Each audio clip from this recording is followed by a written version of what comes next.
რუსთავი და CBS-ი წარმოგიდგენთ.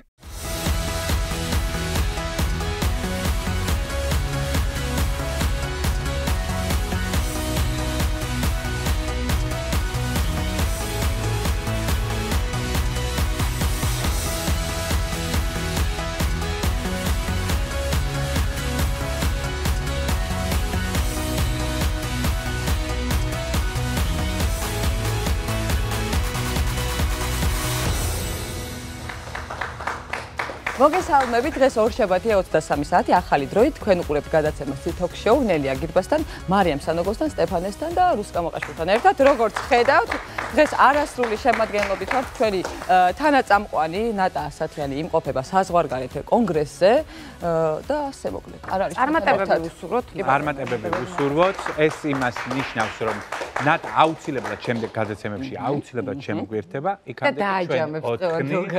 იქამდე კი ჩვენ 4 მზად ვართ ვისაუბროთ გულწრფელად ყველა თემაზე, რაც არ უნდა მძიმე იყოს და ვიყოთ მაქსიმალურად გულახდილი. ნამდვილად ასეა, დღევანდელ გადაცემაში კი თქვენ ნახავთ. დავიწყე ტირილი და ყვეცნა და ხელებით ეს სახეს მალავდი, რომ მამიკო შეჩერდი. ვინ არიან პედოფილები? როგორ ამოვიცნოთ ისინი, როგორ მივხვდეთ, რომ ჩვენს შვილებს პრობლემები აქვთ? იყო შემთხვევა, როდესაც ხორციელდებოდა მამისა და ბაბუის მხრიდან სექსუალური ძალადობა წლების განმავლობაში. როგორ დავიცვათ ჩვენი შვილები პედოფილებისგან? ეს არის ძალიან მნიშვნელოვანი შეკითხვები, რომლებიც დღეს დაისმება და პასუხებიც აუცილებლად გაეცემა. ჩვენი წინა მტკივნეული და რთული გადაცემის შემდეგ სამწუხაროდ დღესაც ტრაგიკულ შემთხვევაზე და თემაზე ვსაუბრობთ. რამდენიმე დღის წინ გორში მამაკაცი დააკავეს, რომელიც არასრულწლოვან შვილიშვილზე სექსუალურად ძალადობდა. შემაძრწუნებელია იმის წარმოდგენა, რომ ბაბუა 13 წლის შვილიშვილს სისტემატურად აუპატიურებდა. და კიდევ უფრო შემზარავი ის არის ამ ამბავში, რომ ეს არ არის პირველი და ერთადერთი შემთხვევა სამწუხაროდ და ესეთი რაღაცები ხდება და თან უკვე ხშირად. იძებნება მამაკაცი, რომელიც სკვერებში მცირეწლოვან გოგონებთან სავარაუდო გარყვნილ ქმედებაში შენიშნეს.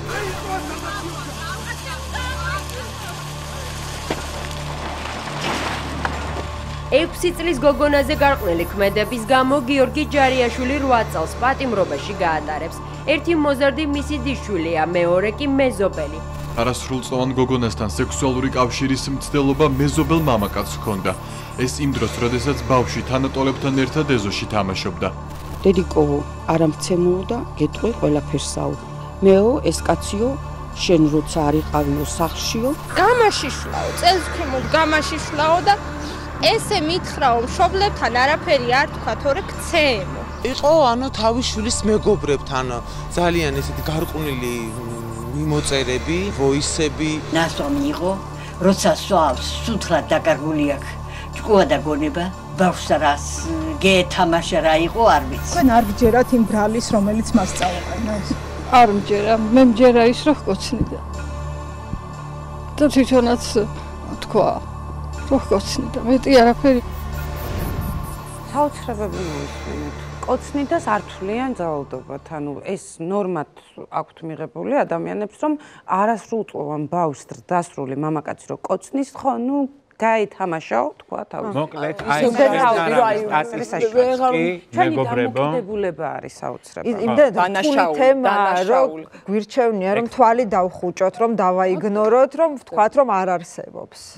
იმ ოჯახებში, სადაც ესეთი ტიპის ძალადობა ხდება, ძირითადად ოჯახებს ურჩევნიათ, რომ დამალონ, ჩუმად არის. საზოგადოებიდან და ძალიან ხშირად ხდება ასევე, როდესაც თვითონ ბავშვებს ეშინიათ და ამას საიდუმლოდ ინახავენ.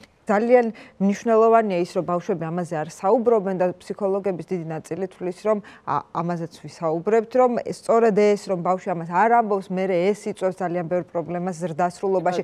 მეგობარი მყავს, რომელსაც ჰქონდა დიდი პრობლემები პირად ცხოვრებაში. ანუ ინტიმური ცხოვრება საერთოდ არ ქონდა, ეშინოდა და ჰიპნოზის ქვეშ გაახსენდა, რომ თურმე ბიძა მასზე სისტემატურად ბავშვობაში ძალადობდა და ამის შესახებ წარმოდგენა არ ქონდა. არ ახსოვდა. არ ახსოვდა საერთოდ უარყოფილი ქონდა აბსოლუტურად. რამდენი წლის იყო ეს რომ ეს პატარა იყო დაახლოებით აი 9-დან და აი თინეიჯერობამდე. და დაივიწყა აბსოლუტურად ამოაგდო გონებიდან. შემდეგ ეს როდესაც უკვე იკვლია ოჯახში, შემდეგ ეს დადასტურდა.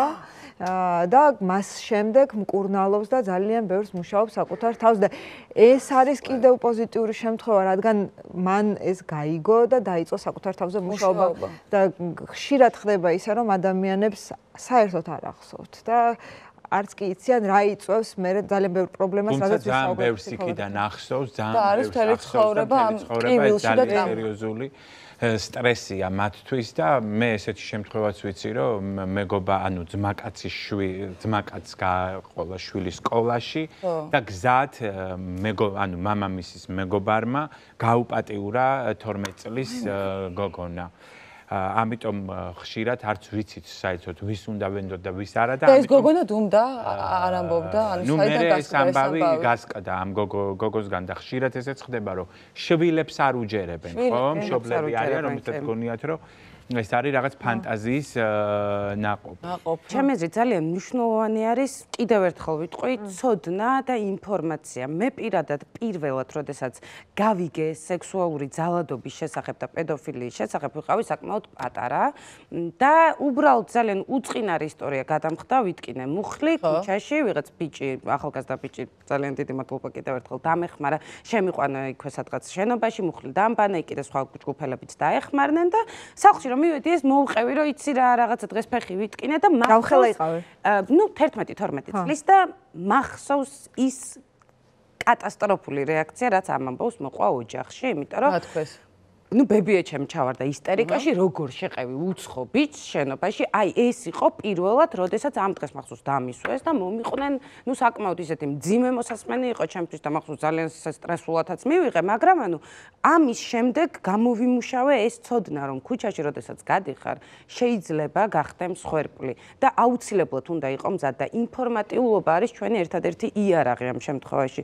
ის რომ უცხო მამაკაცთან უფრო ხშირად მამაკაცები არიან პედოფილები, არ შეიძლება ქუჩაში ესე კონტაქტი, აი ესეც უნდა აუხსნათ. ჩვენ ძირითადად ვასწავლეთ ბავშვებს, რომ უცხოსთან რაღაც ზრდილობიანით ვიყოთ. ევროპაში ასწავლიან, რომ უცხოს არ დაელაპარაკოთ. არა, მე მაგალითად გოგო მყავს შვილი და აი დაახლოებით 5-6 წლიდან დავიწყეთ ნელ-ნელა ამის ჩაფენა, ხა სექსუალურ ძალადობას არ კონკრეტულად არ უყვებოდით რა არის სექსი, მაგალითად 5 წლის განმავლობაში, მაგრამ ყოველთვის ხო, აი იცოდა ბაღიდან მოყოლებული სკოლაში, როცა წავიდა, ყოველთვის იცოდა, რომ რაც არ უნდა ახლობელი იყოს ადამიანი, იმიტომ რომ აი გავიგეთ ხო შემთხვევები როცა ბიძა, როცა ოჯახის ახლობელია, მამის მეგობარია და ასე შემდეგ. ჩემი შვილი დღემდე ისია გაზრდილი, რომ ზუსტად იცის, რომ ყურადღებით არის მაშინაც კი, როდესაც კონტაქტზეც არ არის არავინ და მაგალითად ვინმე მაგალითად უკნიდან მოდის ან რაღაც. აი ესეთ შემთხვევებშიც, ანუ ბევრი ვიკითხეთ, როგორ უნდა მოგვემზადებინა ფსიქოლოგიური ბავშვი. ბავშვი არის აბსოლუტურად მზად და ძალიან კარგად ხვდება დღეს ფსიქოლოგის გვეყოლება და ძალიან ბევრს ვისაუბრეთ იმაზე, როგორ უნდა მივხვდეთ და როგორ უნდა გავიგოთ საერთოდ ეს არის სექსუალური ძალადობა თუ რა ხდება. აი ამ შემთხვევაში ჩვენ ესე გავზარდეთ მოკლედ, რომ ძალიან გამძაფრებულად რომ დაშინებულები ვართ მოკლედ აი ამ ისტორიით. რა სამწუხაროა რომ ბავშვებს უნდა ვუთხრათ რომ უნდა იყვნენ ფრთხილად რომ გარემოში არის საფრთხეები. ძალიან მინდა ვცხოვრობდეთ გარემოში, სადაც სრული ნდობით ხარ განწყობილი, სამწუხაროდ ჯერჯერობით აუცილებელია რაღაცა ზღვარის დაწესება. ჯერჯერობით რა ეს არც გუშინ მოხდა, არც ზეგარ დამთავრდება. გარდა იმისა, რომ ბავშვს ეშინია, რომ მას არ დაუჯერებენ, მას აქვს განცდა, ჩემს მაგალითზე ვიტყვი, ბავშვობაში, როდესაც მე ვდგებოდი სექსუალური შევიწროების, სექსუალური ძალადობის ფაქტების წინაშე, მე მქონდა უარყოფის მდგომარეობა. ვცდილობდი რომ არ შემემჩნია რომ ეს საერთოდ ჩემს თავს ხდებოდა. მაგალითად, როდესაც სამარშრუტო ტაქსში დაახლოებით 11-12 წლის ასაკში მამაკაცი შიშველ ფეხზე, ანუ შორტები მეცვა, ხელს მადევდა ხო და გაიწევი და მოდის ახლოს ისევ გადებს. ან ნუ აი ყველაზე რთული ჩემთვის იყო ზეთის ცხების რიგში ვიდექი ბათუმის საკათედრო ტაძარში. და უკან მომადგა მამაკაცი და საჯდომზე მკიდებდა ხელს. ნუ ვიფიქრე რომ შემთხვევით გავიწია გამომყვა, წინ წავედი, უფრო ახლოს მოვიდა და ხმაც ვერ ამოვიღე, პატარა ვიყავი და ვერაფერი ვერ ვთქვი. ანუ ისევ თავი დავიდანაშაულა რომ ეტყობა კაბა მეცვა შეუსაბამო. და შენი ბრალი ჩათვალე რომ ისევ შენი ბრალია რომ კაბა მეცვა. შემდეგ ხო ამის მერე კარგახანი აღარ მივსულ ვარ ეკლესიაში.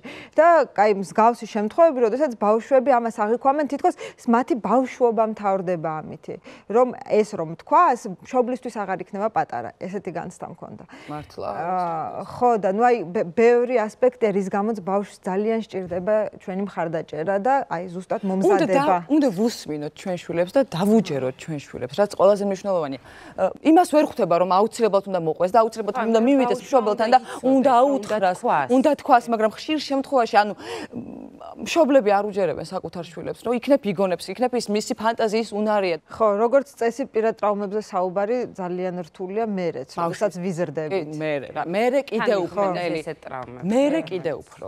დღეს ჩვენთან არის ადამიანი, ძალიან მამაცი ადამიანი, რომელმაც გადაწყვიტა სხვებისთვის იმედის მისაცემად, მხარდასაჭერად და გასაძლიერებლად ამაზე ღიად ისაუბროს და გაიხსენოს საკუთარი ტრავმატული გამოცდილება. ბავშვობის მინდა მოვიწვიო ჩვენთან ვიქტორია კოზლოვა, რომელიც სპეციალურად ჩამოვიდა ბათუმიდან იმისთვის, რომ თქვენ მოგიყვეთ საკუთარი ამბავი.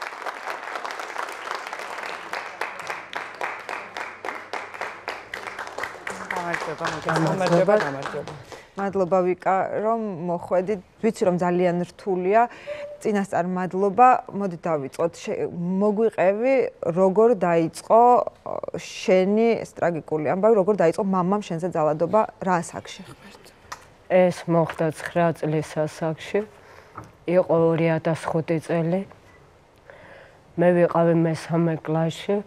ვცხოვრობდი ქალაქ კობულეთში, როსტაბელის ქუჩაზე. დედა ჩემი და მამა ჩემი იმ პერიოდში იყვნენ გაცილებულები.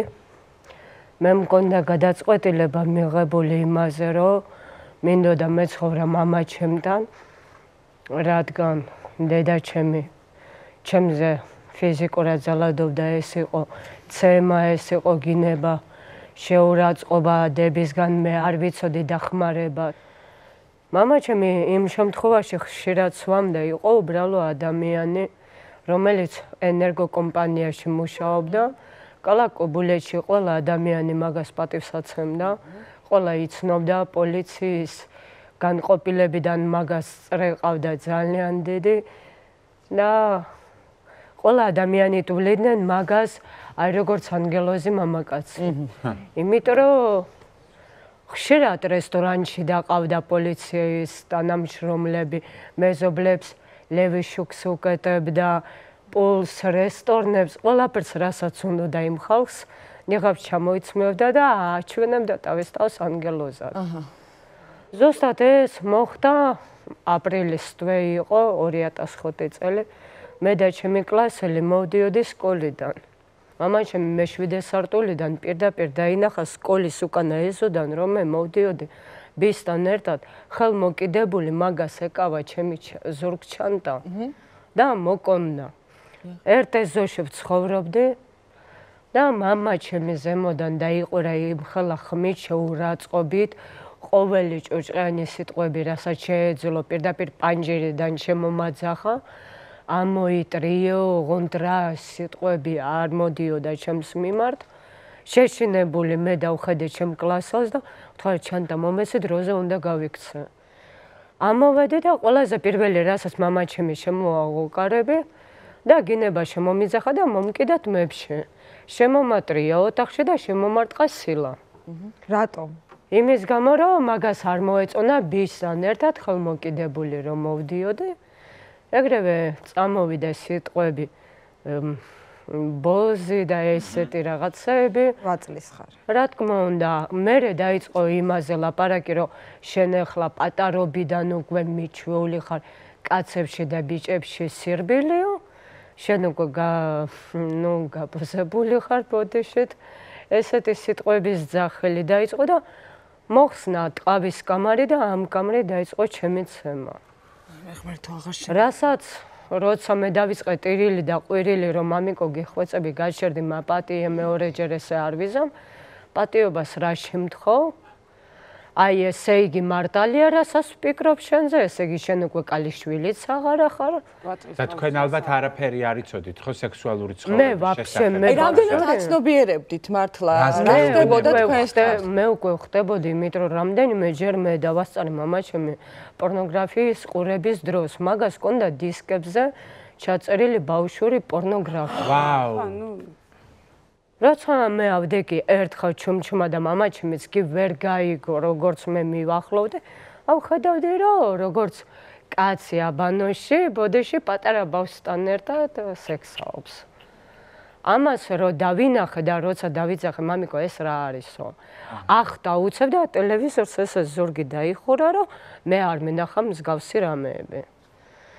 მე რა თქმა უნდა ჩემი ბავშვური ჭკვით ავიღე და მივედი ნატლია ჩემთან ნატლია ჩემს ვუთხარი ნატლია მეთქი ისეთი სიტუაცია მოხდა მამიკოსთან მივედი ოღონდ დედიკოს არ უთხრა გამიბრაზდება რა მოხდა და ავყევი სიტუაციას და ნატლია ჩემი რას ამბობ ეგრევე მიუვარდა პოლიციას დაიწყო ჩხუბი წივილი კიბილი იქით მოითხოვა რომ წამიყვანონ ექსპერტიზაზე წამიყვანეს კალაკბატუმში ექსპერტიზაზე დამტკიც და რო ვიყავი კალიშვილი და ჩათვალეს რომ ეგ იყო ბავშვური ბავშვის ფანტაზია რა თქმა უნდა მე მიმიყვანეს სახში დამსაჯეს მამაჩემი გადაკეტა რკინის კარები რომელიც ამხელა სისკესი იყო და ხუთ ბოკლომზე იკეტებოდა ამოიღო გასაღები ჩაიდო ჯიბეში მივიდა ტელევიზორთან ჩარტო პორნოგრაფიის დისკი და ესე შემომაძახა ტიტით მე შეშინებული ესე ნელ-ნელა წამოვედი დავიწყე ხვეცნა მამიკო გეხვეწები მაპატიე მეთქი მეორედ არ ვიზამ მამაჩემი დაიწყო უკვე ხდებიო ესე იგი რაც უნდა მოხდესო მე აი იმას ვერ გამოვხატავ როგორ გული მეჩქარებოდა აი შუბზე მომადგა აი ცივი ოპელი ერთადერთი მქონდა ფიქრები ვინმე ახლა დააკაკუნოს ან ვინმე მოვიდეს გეხვეწები ვინმე გადამარჩინოს მე უკვე ხდებოდი რომ რადგან ჩარტო ეგ პორნოგრაფია რომ ზუსტად ის უნდა მოხდეს რასაც ჩემი თვალებით იქ ვნახე როცა უკვე შევედი ოთახში სრულად მივახლოვდი მამაჩემს ესე მომკიდა ყელში ამწია და ლოგინზე დამაგდო ეს პერიოდი როცა მე დავიწყე ტირილი და ხვეცნა და ხელებით ეს სახეს მალავდი რომ მამიკო შეჩერდი არა მე დედიკოსთან მინდა გამიშვი წავალ აღარ შეგაწუხებ აღარ მოვალ და დაიწყო ჩემი გაშიშვლება როცა უკვე მუცელზე გადამატრიალა ვიყავი სუმტლიანად შიშველი და იმას ვკივოდი გეხვეწები მამიკო მეთქი ტკივა გამიშვი და ესეთი რაღაცები უბრალოდ სახით ბალიში აი ესე მახჩობდა გაჩერდიო და ხელები მქონდა შემოტრიალებული ზურგზე რასაც მე ვთხოვდი ვაფშე არანაირი რეაგირება არ აქონდა ვიტომ იქ არ იყო ვიტომ მე არავის არ ველაპარაკები არავის არ ვეხვეწები მერე დაიწყო ჩემი აი ხერხემალში დარტყმა ზურგში მირტყამდა მუშტი ტრიის გამოტას მე ხერხემალის მოტეხილება დაზიანება მივიღე როცა თავისი საქმე გააკეტა და უკვე მთლიანად ამოსურილი სისხლში ვიყავი და მე მჩნეოდა სპერმის აი ანალოგიური გამოსავალი რასაც იყო მაგან დაიწყო ჩემი ცემა და იმაზე ლაპარაკი ვინმესთვის თუ ამას სიტყვი იცოდიო დაგბრიდა როცა გავიდა ისეთ მდგომარეობაში დამტოვა უცებ ჩაიცვა გატიშა ის დისკი გაუშვა მე 7 სართულიდან ესე პრენვით გავიდა და ჩამკეტა გასაღებზე სახში არ იყო წყალი აბანოში რო შევედი არც წყალი არ მოდიოდა არც ცივი წყალი არ მოდიოდა არ ვიცოდი ვისთვის მისულ ვიყავი და ვისთვის მეთქვა როგორ მткиო და როგორ მინდოდა აი სუიციდამდე მისვლა, იმიტომ რომ მე მსხვენოდა. დედარებს ყვები. აი ასეთ მდგომარეობაში დაგტოვა. ესეთ მდგომარეობაში ლოგინი რომელიც გადასწრიანებული.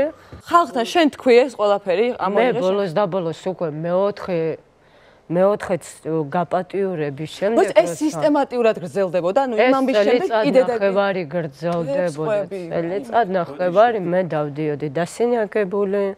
მე დავდიოდი აი დასუსტებული, ჭურჭყიანი, არ მაძლევდა საშუალება რომ ვინმესთან მელაპარაკა, სკოლაში რომ მაგზავნი და აკონტროლებდა, ჩემ მასწავლებლებთან ყველასთან ძალიან კარგადაც იყო. ვიქტორია, როგორ დაეხსენი ამ ყველაფერს? წელიწად ნახევრის შემდეგ როგორ დაეხსენი? მაშინ როცა ხალხს გავაგებინე, ეს უკვე მეოთხეჯერ ძალადობა ჩემზე იყო და უკვე მე არც კიოდი, არც არაფერი, მე უკვე ერთადერთი ფიქრობდი, რომ მალე ეგ მორჩეს. მე უკვე არც პატიობას არ თხოვდი, არც შველას, არც არაფერი, მე პროსტა მივყევი და წინააღმდეგობასაც რა თქმა უნდა. მე როცა მამაჩემი მოვიდა უკვე მეოთხეჯერ რომ გამიპატიურა და მტრალი დაწვა ლოგინზე და ისე არც ჩაუცმია, არც არაფერი, შიშველ მდგომარეობაში ისე იწვა. მივედი კარებთან და დავინახე რომ კარები ამ ხალხზე გახსნილია. ხო. ერთადერთი მე ჩუმჩუმად მოვკიდე მამაჩემი შარვალი. ეს იყო მამაჩემი შარვალი, მამაჩემი საროჩკა. მივვარდი დედაჩემს. დედაჩემი აპორიაკებული რა ხდებაო? რას ნიშნავსო? ესეთ მდგომარეობაში მოდიხარ, მამაშენი სად არისო?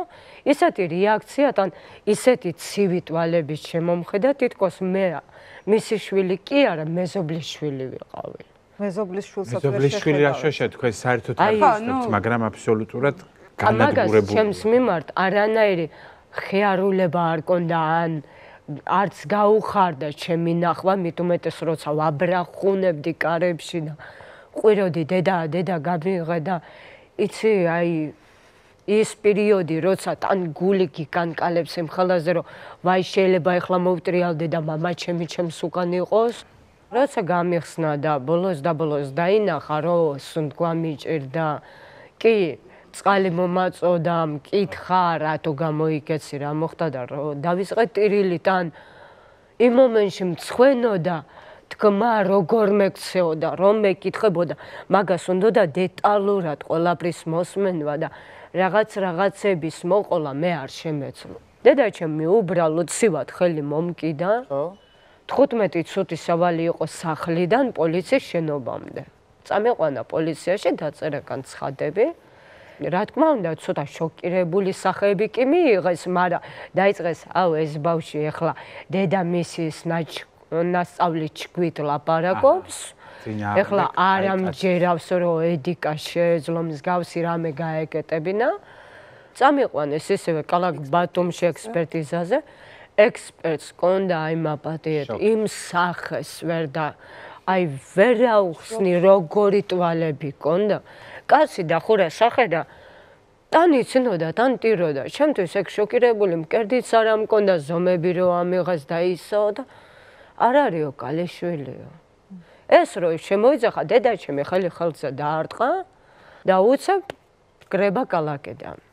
ჩემი დები, დედაჩემი და შენ მიდის გამოძიებ. მე მიბრუნებენ მამაჩემთან. მე უკვე ვხდებოდი რომ ან უნდა გაქცეულ ვიყავი, ან უნდა დავიმომეკლა. იმიტომ რომ რაღაცა სასწაული უვარესი მელოდება. უკვე იმას ხდებოდი, უკვე ჩემ თავს დასრულად ვაცნობიერებდი რომ ხდებოდი რომ всё მე აღარა მაგ ბავშვობა. მე არ შემიძლია კლასელებს თვალებში ჩავხედო, როცა მთელი კობულეტი გაიგო ამ ამბავზე. მამაჩემი ნაბიჯი დადიოდა და ყველას ეუბნებოდა რომ დედაჩემი ის დარიგებული ჩქვით დავაბრალე მამაჩემს ეგეთი რაღაცები. დაჟე სხვის დასანახად ვენები გადაიჭრა, ვითომ აი შვილს რავა ვაპატიო მაგას ხო არ მოვკლავო, მირჩევნია თვითონ დავიმოვიკლა. ეგეთი კონცერტები მაგას შეეძლო 3 ნიღაბი ერთად ეკეთა. ანუ ადამიანი გარშემო არ დაგრჩათ, ვინც ყველა რეალურად ვის კალაკო ბულეში მამაჩემი უკვე დაიჭირა ისეთი რეპუტაცია, როგორც საწყალე პიროვნება, რომელიც ციხეში მიდის შვილის წყალობით, რო შვილი 9 წლის ასაკში აღარ ყოფილა კალიშვილი, რომ ეს უკანასკნელი მომავალში ბოზია. ყველაფერს იკადრებს. რა თქმა უნდა, რომელიც ჩაუგორდა ვიღაცა მამაკაცს და გადააბრალა მამამის. დედამისი გაქცეულია, დები გაქცეულები არიან და მეზობლები დაიწყეს შემზე თითით მინიშნება სკოლაში რომ მივდიოდი და ერთი ცუდიტაც რო დამეგვიანებინა სახში მოსვლა, მიდიოდა ჩემი ცემა, გაპატიურება. ანუ ეს გაგრძელდა. გაგრძელდა. ერთი შეკითხვა მაქვს. საბოლოოდ რაღაც მომენტში ეს ყველაფერი დასრულდა და მოახერხე წამოსვლა. ბოლოს და ბოლოს როცა მამა ჩემი აცნობიერებდა რომ მე უკვე ვიყავი სიკვდილისპირას და გასაპატიურებლადაც როგორც კალიც ვეღარ გამოვადგები მაგას. ჩამიყვანა პადვაში, რომელშიც ყავდი მიტოვებული. მე გადამარჩინა მეზობელმა. პადვალში როცა ჩავიდა და ატმორი დახვდა მაგას გაპუჭებული წყალი იყო სადღაც მუცლამდე ამოსული. მე უკვე აი ვიტიშებოდი, всё, უნდა ჩაყუნდებული ვიყავი წყალში. ბავშვიაო და რომ მოვიდნენ ჩემამდე და ხმა მესმოდა რომ ვაიმე ამას ვერ ავწევო, მოიტანეთო გადასაჭრელიო ჯაჭვი, რკინის ჯაჭვით არის მიბმულიო. ეს ბავშვი შეიძლება ვერ გადარჩესო ბიჭო დროზე. მიდი უშველეო რამეო და წამოვწიოთ რამენაირად და არ იცოდნენ რა ადგილას მოეკიდა ჩემი თავი, იმიტომ რომ მე მქონდა აი კანი როგორც პეპლების პრტები როა. უკვე იმ ხალხზე დამახინჯებული. უკვე თმებიც აღარ მქონდა ნორმალურად თავზე დარჩენილი, ზოგ ადგილას მქონდა, ზოგს არა. და გიხსნეს იმ სარდაფიდან. რა თქმა უნდა, მე როცა სამანტყოფოში წამიყვანეს და მელაპარაკეს არ დაიძინო, მე გავიტიში. 8 თვე მე კლინიკურ სიკვდილს ვიბრძოდი. მე ვიყავი აპარატებზე მიერთებული, ხელოვნურ სუნთქვაზე. ექიმებს არ ეგონა თუ გადარჩებოდი, მაგრამ პატრონობდათ მაგ დროს საავადმყოფოში ვინმე მოდიოდა? ხალხი მოდიოდა, ვინს გაიგო, სათამაშოები მოკონდა ხალხს. ცდილობდნენ რომ რამენაირად მხარში ამომიდგნენ, ძალიან ბევრი პულსაც დებდა, რამდენიც შეეძლო და როცა ერთ-ერთი კალი მოვიდა, ეს უკვე ექიმის მონაყოლიდან ვიცი, თურმე ყოველ ღამე ჩემზე 2-2 საათი მუხლებს დაჩოკილი ლოცლობდა. იმ კალბატონის სახელი დღემდე არ ვიცი, მაგრამ მინდა პირდაპირ მადლობა გადაუხადო თუ გავახსენდი. ის ბავშვი მონაკვეთს ძალიან ბევრი ადამიანი ნახავს. პირადად მე არც წიგში, არც ფილმში არასოდეს ჩემს სიცოცხლეში მართლა მსგავსი, სადაც ბოლო აღარ უჩანს, ანუ პრობლემა. მე პირადად ჩემს სიცოცხლეში ფილმშიც, ანუ სცენარისტის დაწერილიც კი არ მომისმენია. ცოცხალია ეხა? 2014 წელს, როგორც ვიცი, მე უკვე იმ პერიოდში თბილისში ვცხოვრობდი და მე დამირეკეს კალაკობულეტიდან, ცენტრალური განყოფილების პოლიციიდან, მთხოვეს რომ მოსულ ვიყავი ამოცნობაზე, რადგან იპოვეს მოკლული ხალგამოჭრილი. ვაუ. მე პირდაპირ მინდა მივმარტო იმ კალბატონს, ვინც ამ საქმეს აკეთებდა, ვინც ლოცლობდა ჩემზე და ვინც მოდიოდა და ამას აკეთებდა გულით და სულით. მადლობელი ვარ და თქვენი ლოცვა მე გადამარჩინა და თქვენ თუ გაგახსენდით ის პატარა ბავშვი, რომელიც ყოველდღე მიტოვებული მამაზე ძალადობის ხვერპლი იყო, მინდა რომ უპალმა დაგლოცო და მადლობელი ვარ და იმედი მაგ ღმერთმა შეგვახვედრებს, რომ ეგ როდესღაც პირში გითხრათ. მადლობა შენ. ვიქტორია. ეს ყველაფერი საბედნიერო დამთავრდა. დღეს შენ უკვე იმდენად ძლიერი ადამიანი ხარ, რომ ამაზე შეგიძლია საუბარი, დეტალებში საუბარი. დღეს როგორ ხარ და რა იყო შენი мотиваცია იმისთვის, რომ ეს მოგეყოლა? მე პირველ რიგში ეს სირტულები გადავლახე ეკლესიის წყალობით, იმიტომ რომ მივანდე ჩემი ცხოვრება უპალ ღმერთს. მეორე იმას ვიტყვი, რომ კი რტულია იმის გადატანა, გადალახვა, მაგრამ სადაც შავი წერტილი, იქ შეიძლება თეთრიც იყოს.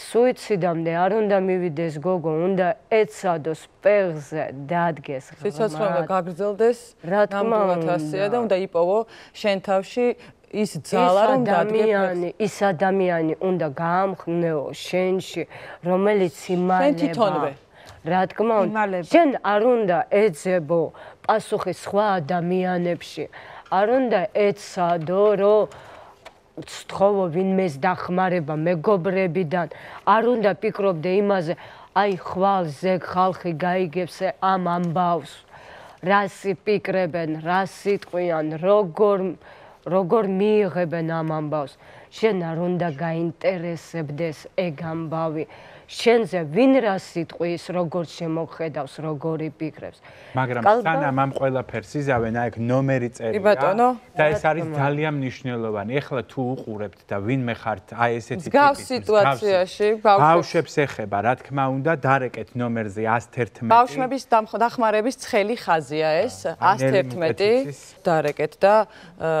მოითხოვეთ ჩვენ არ დანებდეთ იმიტომ რომ ჩვენ ეხლა მოვისმინეთ ისტორია და ამ მთელი ისტორიის მანძილზე მივხვდით, რომ ეს ადამიანი არ დანებდა, იბრძოდა ბოლომდე, დღემდე იბრძვის და ალბათ ერთ-ერთი ყველაზე გამბედავი ადამიანი ხარ, ვინც კი შემხვედრია და სასწაული.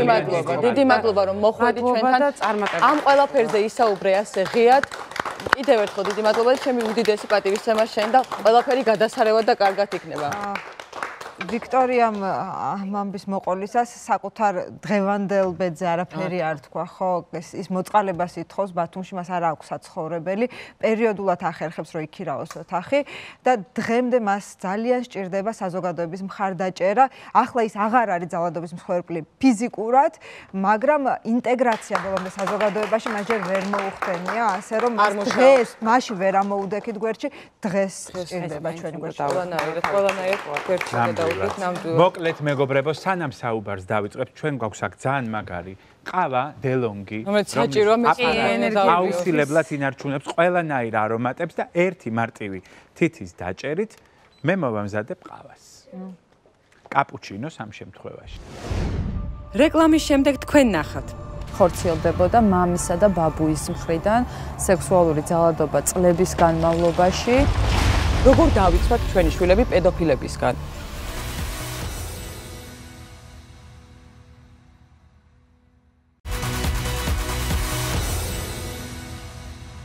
ჩვენი სტუმარი გახლავთ ექიმი ფსიქოთერაპევტი, გეშტალტ კლინიკის დირექტორი ქალბატონი ლიკა თუშიშვილი. დიდი მადლობა, რომ მოხვედით ჩვენთან სტუმრად. და ყავასაც მოგართმევთ ჩვენი სტეფანე, რომელიც ძალიან გემრიელია. არომატული, ინებეთ. დიდი მადლობა. ქალბატონი ლიკა, ალბათ არც ერთი მშობელი არ უშვებს, რომ მისი შვილი შეიძლება სექსუალური ძალადობის მსხვერპლი გახდეს, მაგრამ სამწუხაროდ, როგორც ჩანს, ეს არის შეცდომა, ხო? ბავშვთან ძალიან რთულია ესეთ თემებზე საუბარი. თქვენს პრაქტიკაში თუ ყოფილა შემთხვევები, როდესაც მიგიგნიათ მეხსიერებაში ჩამარხულ ამ ძალადობის ფაქტისთვის, ან უარყოფილ ძალადობის ფაქტისთვის, გაჩუმებული ძალადობის ფაქტისთვის და რა მეთოდით? კი, ძალიან დიდი მადლობა მოწვევისთვის და ეს რთული თემა არის, მაგრამ ხშირი არის შემთხვევები ნამდვილად და აი თქვენი რესპონდენტის ისტორიაც უმძიმესი არის ნამდვილად და ძალიან რთული არის თუ ბავშვმა თვითონ არ თქვა არის ზოგადი ნიშნები ბავშვმა შეიძლება ვთქვათ ქცევა შეცვალოს გახდეს ან აგრესიული ან ჩაკეტილი გახდეს კონტაქტში აღარ გამოდიოდეს ძილის დარღვევები შეიძლება ქონდეს მზერა თვალებში აღარ გიყურებს ვთქვათ ირიბი მზერა აქვს სულ თვალს გარიდებს ვთქვათ უშუალო კონტაქტის დროს შეიძლება ვთქვათ სომატური გამოვლინება ქონდეს მუცლის ტკივილები უმიზეზო როდესაც ვთქვათ არ არის იქ რამე ესეთი სამედიცინო სირთულე თავის ტკივილები ტემპერატურული რეაქციები ანუ ძალიან მრავალფეროვანი სიმპტომების სახით შეიძლება გამოვლინდეს ის დისკომფორტი, რომელსაც განიცდის ბავშვი. არსებობს ესეთი გამოთქმა 100 ყური 100 თვალი არის საჭირო როცა ბავშვი ყავს უნდა მიაქციო მის ყველა ქმედებას აუცილებლად ყურადღება რომ რამე არ გავიდეს, კითხოს დაელაპარაკოს ბავშვს. უბრალოდ ღიაობა, საუბარი. კი ბატონო, კი, უნდა ეცადოს რომ ინფორმაცია მიაწოდოს ბავშვმა და მერე მოიქცეს ისე კი არა რომ აი თქვა სირცხვილია და შენ კი ბატონო შეიძლება ფანტაზია იყოს, როგორ არა, მაგრამ ესეთი სახის ფანტაზია რო აქვს ამბავს, ხო? აი ამაზე ძალიან მნიშვნელოვანია ისიც ვთქვათ, რომ ესე იგი სექსუალური ძალადობა არ არის მხოლოდ გაუპატიურება, ეს შეიძლება იყოს რეპლიკები, სქესობრივი შინაარსის ასაკთან შეუსაბამო, სექსზე საუბარი ღია, იმისთვის რომ ბავშვი შოკირება მოხდეს და დაინტერესება ამ თემით და ამ ბოლო დროს, მას შემდეგ რაც ინტერნეტ ეპოქაში გადავედით, კიდევ უფრო გართულდა საზღვრის დაცვა და გახშირდა კიბერძალადობა. ჩვენ გვაქვს სამწუხაროდ ასეთი შემთხვევები და ერთ-ერთი შემთხვევის შესახებ შეგვიძლია მოვისმინოთ 9 წლის ბავშვის გამოცდილება, რომელზეც დედა გვიყვება, მან საკუთარი ვინაობის დასახელება არ ისურვა, კონფიდენციალურად რჩება. დარჩით ჩვენთან ერთად მოვისმინოთ ამ ამბის შესახებ. ეს ამბავი 8 წლის წინ მოხდა, როდესაც შემიშვილი ნანა 9 წლის იყო. ბავშვმა მოითხოვა, რომ გაეკეთებინა Facebook ანგარიში. მე და ჩემი მეუღლე დავთანხმდით, რომ გაეკეთებინა, რადგან არ ვთვლიდით, რომ რაიმე ცუდი მოხდებოდა.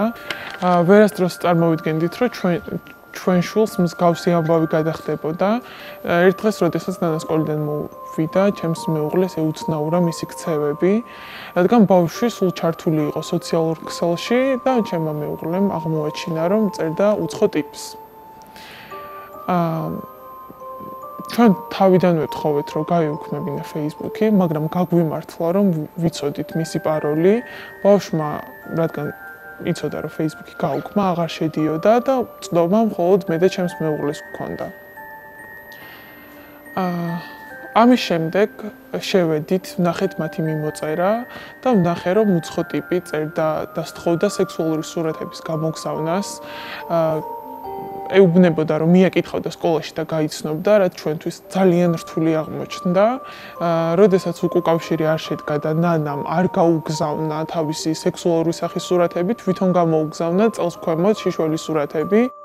ჩვენი პრობლემა ის იყო, რომ არ მივმართეთ პოლიციას, არ დავაჭერინეთ დამნაშავე და ჩემი მთავარი მისია, რისთვისაც აქ ვარ და მთავარი მიზანი ის არის, რომ ყველა ოჯახს მოუწოდო, რომ მსგავსი შემთხვევა, როდესაც ექნება და მსგავსი პრობლემა, აუცილებლად მიმართონ შესაბამის ორგანოებს, სამართალდამცველებს, რომ ესეთი პრობლემები აღარ განმეორდეს არავისთან.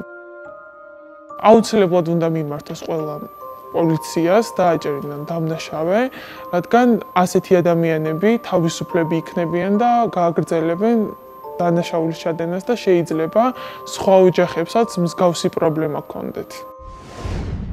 აი ამ შემთხვევაში პატარა გოგოს ნამდვილად გაუმართლა, თუმცა ეს ხშირად ყოველთვის ესე არ ხდება და საინტერესოა თქვენი რჩევა ძალიან მოკლედ, როგორ მოვიქცეთ, როგორ დავიცვათ შვილები აი მსგავსი ძალადობისგან. ინტერნეტ ძალადობისგან ძალიან რთული არის შვილების დაცვა და მან ერთადერთი ის არის, რომ მაქსიმალურად აკონტროლონ სად იმყოფებიან, აი რომელ ინტერნეტ სივრცეში და არის საერთოდ იქ ასაკობრივი ზღურბლი, რომ რა ასაკამდე არ უნდა იყოს, თქვათ, სოციალური ქსელის მომხმარებელი და რა თქმა უნდა, ისევ მშობლების პასუხისგებლობა უნდა იყოს და იმ ადამიანის პასუხისგებლობა, რომელმაც პატარა ბავშვებს Facebook-ებს და Instagram-ებს და TikTok-ებს. ძალიან დიდი მადლობა. მშობლებს მეტი ყურადღება გვმართებს, ეს არის ფაქტი. მადლობა ძალიან. მადლობა თქვენ. ვიქტორიას მაგალითზე ჩვენ ყველამ დავინახეთ, რომ მსგავსი პედოფილი მოძალადეები ჩვენს ირგვლივ ჩვენთან ძალიან ახლოს არიან, რაც კიდევ ერთხელ ლათისი ახლოს იყო, რომ შემაშფოთებელი და შემზარავი ნამდვილად. თოქ-შოუს ჟურნალისტი მარიამ ლორთქიფანიძე მოგვიყვება იმ რეალური და შემზარავი ფაქტების შესახებ, რომლებსაც ბავშვთა და მოზარდთა ფსიქოლოგის ელენე ყიფიანის პრაქტიკაში ჰქონდა ადგილი, ძალიან საინტერესოა. ნახოთ. 11 წლის მანძილზე მქონია არაერთი შემთხვევა, თქვათ, სექსუალური ძალადობის, საიდანაც უფრო მეტი პროცენტული მაჩვენებლით მქონია ოჯახური ძალადობა, ოჯახის შიგნით არსებული ძალადობა. განსაკუთრებით გამოვყოლდი რამდენიმე შემთხვევას, ეს იყო არასრულწლოვანზე, ეს ითვლება სკოლამდელი ასაკის ბავშვზე, როდესაც ძალადობდა ბიძა, რომელთან ერთადაც ცხოვრობდა. ეს არასრულწლოვანი იყო გოგონა. ბიძას ჰქონდა აი სექსუალური ხასიათის ქცევები, აი სექსუალური ალერსი ბავშვის მიმართ, აქ თქვა აქტი არ დამყარებულა. თუმცა ეს ხდებოდა პერმანენტულად რა, აი იყო შემთხვევები, როდესაც აი თქვა დედა და მამა სახლში არ იყვნენ და ბავშვს აძინებდა ბიძა და აქედან იწყებოდა. რეალურად, როდესაც ჩემამდე მოვიდნენ, აქ იყო ქცევაში დარღვევები. იყო თავის თანატოლებთან ყვებოდა აი ამ სექსუალური ხასიათის ქცევების შესახებ, იყო ძალიან დაინტერესებული ამითი, გამოირჩეოდა აგრესიით და რამდენჯერმე ჰქონდა სუიციდის მცდელობა. შესაბამისად, მშობელმა მომაკითხა აი ამ ჩივილით. და შემდეგ უკვე ეჭვი, როდესაც გაგვიჩნდა, რომ აქ შეიძლება ფლობდეს უფრო მეტ ინფორმაციას, ვიდრე ასაკობრივად შეესაბამება, უკვე სპეციალური ტექნიკების გამოყენებით გავედით იმაზე, რომ ბავშვი იყო სექსუალური ძალადობის მსხვერპლი და შესაბამისად მე როგორც ხდება, უკვე ხდება გადასმის სამართება, პოლიციის ჩართვა და საქმის გამოძიება იწყება. მომმართეს ოჯახურ ძალადობაზე, ეს არ იყო სექსუალური ძალადობა და იყო სასამართლოები და აქ ხდებოდა მიკუთვნება ბავშვის იცხოვრებდა თქვა დედასთან თუ მამის ოჯახში. შესაბამისად ამ მოზარდმა გამოთქვა თვითონ, რაზეც დავეჭდით, ძალიან კატეგორიულად უარს ამბობდა, რომ აი ეს რამდენიმე დღე როგორც ხდება ხოლმე ბავშვების განაწილება ეცხოვრა მამის ოჯახში. ეს იყო მოზარდი გოგონა, რომელიც კატეგორიულად მოითხოვდა, რომ იმ სახლში არ წასულიყო.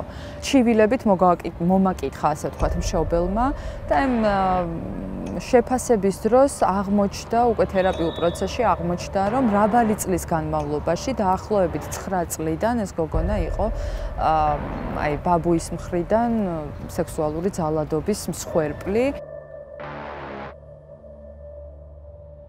ყველაზე მძიმე და ისეთ რთული შემთხვევა იყო, როდესაც არასრულწლოვნის მიმართ ხორციელდებოდა მამისა და ბაბუის მხრიდან სექსუალური ძალადობა წლების განმავლობაში და აქ იყო ინცესტის შემთხვევა და შესაბამისად ამ ამბის შესახებ უკვე გასკდა აქედან გამომდინარე. ამ ამბის გამოვლენა მოხდა იქიდან გამომდინარე, რომ მოზარდი იყო ორსულად და დაუდგენელი იყო, ვისგან იყო ორსულად, ბაბუისგან თუ მამისგან. სექსუალური მოძალადე ხდება ყველგან, ის ნებისმიერ საქმიანობის ნებისმიერ სფეროში შეიძლება იყოს ჰეტეროსექსუალი, ჰომოსექსუალი და უფრო მეტად არიან მამაკაცები ვიდრე ქალები.